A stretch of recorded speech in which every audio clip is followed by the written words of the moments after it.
गांधी के देश में अगर किसान उपद्रवी बनेंगे, इस तरीके से बॉर्डर तोड़ेंगे, तो प्रशासन अपना रास्ता निकलेगा कैसे? आप कह रहे हैं उपद्रवी है, उपद्रव नहीं हो रहा है। देश देखकर आंख बंद कर लिया आप लोगों ने। क्या हो रहा है उधर से भाई बताइए, ऐसे मांग मनवाएंगे किसानों पर एनएसए? आपने कहा हमने वापस ले लिया। देश को बताइए एनएसए लगता क्यों है? तो वो राष्ट्रद्रोही, राष्ट्र विरोधी गतिविधियों में माना जाएगा संवैधानिक रूप से, तो करने वाले को लगेगा।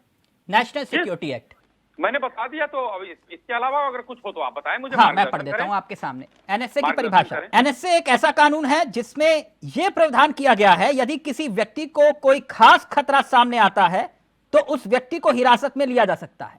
यदि सरकार को लगता है कि कोई व्यक्ति देश के लिए खतरा है, कोई व्यक्ति देश के लिए खतरा है, तो उसे गिरफ्तार किया जाता है। किसान देश के लिए खतरा कब से हो गए? जवान को मारने वाला कौन किसान कहां से हो गया? वो किसान नहीं है, तो एनएसए वापस क्यों दिया?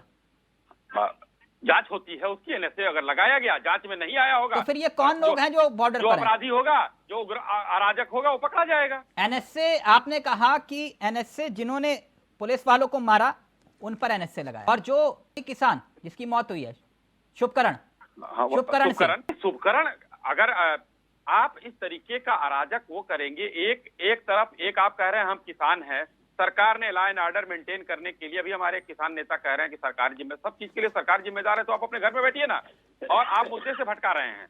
मैं आता हूं इन लोगों की मांगों सर पर। मैं मुद्दों से नहीं भटका रहा हूं। एनएसए लगा के आपने हटाया, अच्छी बात है, लेकिन एनएसए लगाया क्यों? और एनएसए लगा के क्या रास्ता निकला? भाई हमारे 24 जवान घायल हुए, 3 वो हुए जो अपराधी उसमें संदिग्ध होगा, और जो बॉर्डर पर 700 किसान मारे गए थे, वो जिसका जिक्र किया जाता है। किसान नहीं हो सकते हैं। आज किसानों की मांग है, किसी को पता नहीं है किसान मांग क्या रहे हैं। तिलक चावला साहब, इंटरेस्टिंग चीज ये है, एमएसपी सिर्फ, और कुछ नहीं। मेन मांग तो वही एमएसपी है, लेकिन यही वाला फॉर्मूला 2014 से पहले आप लोगों को मालूम नहीं था, जब ये कह रहे थे कि एमएसपी देंगे हम सरकार में नहीं थे उस समय, हमको नहीं मालूम रहा होगा, हम एमएसपी मांग रहे होंगे। सरकार में आने के लिए तो आपको मालूम चला कि एमएसपी देना मुश्किल है। आपने कहा कि 2014 से पहले आपको मालूम नहीं था, 2014 के बाद मालूम चला कि एमएसपी देना बहुत मुश्किल है।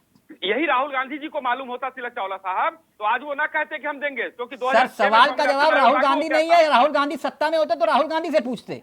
अरे 2006 में स्वामीनाथन कमीशन का रिपोर्ट आ गई थी, तो 14 तक तो वही थे, क्यों नहीं? तो यानी 2014 के बाद ही कुल मिला के आपको पता चला ना एमएसपी कानून बहुत मुश्किल है।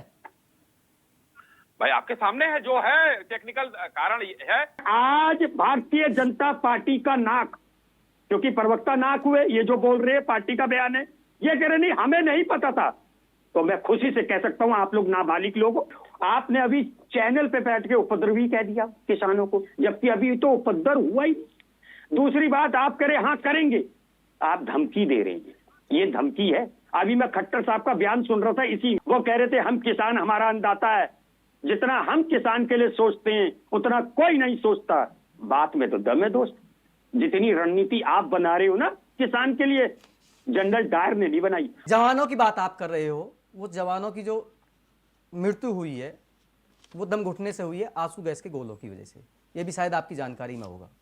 और जिस किसान की मृत्यु हुई है उसकी मृत्यु हुई है गोली लगने से, ये भी आपकी जानकारी में होगा।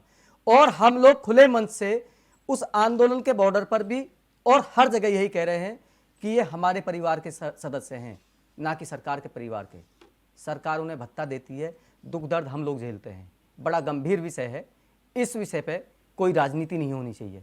राजनीति इसलिए हो रही है कि हम पे एनएसए लगाया जा रहा है, कभी एनएसए हटाया जा रहा है। सरकार पहले भी कंफ्यूज थी, आज भी कहते हैं सरकार बिल्कुल परेशान है, समझ नहीं पा रही करे क्या। क्योंकि आपने बहुत अच्छी बात करी, खुले मन से शाही जी, ये बात कोई करता नहीं है कि हाँ हमें जानकारी नहीं थी कि कैसे एमएसपी दी जाएगी। गफलत में क्या कहते हैं हम लोगों ने कर दिया, गफलत में ही आपने 2022 के लिए कह दिया था कि किसान की आय दुगनी होगी। जो चीज आपने कहा है किसान उस पर बात करने के लिए, हम लोग वही कर रहे हैं जो पिछला 3 कानून में हमने कहा और आप लोगों के नहीं समझ में आया किसान भाइयों के। आज ये पता है कि सिर्फ जो है पंजाब के किसान आकर कर रहे हैं, पंजाब की अर्थव्यवस्था उससे कहां जा रही है मतलब नहीं है।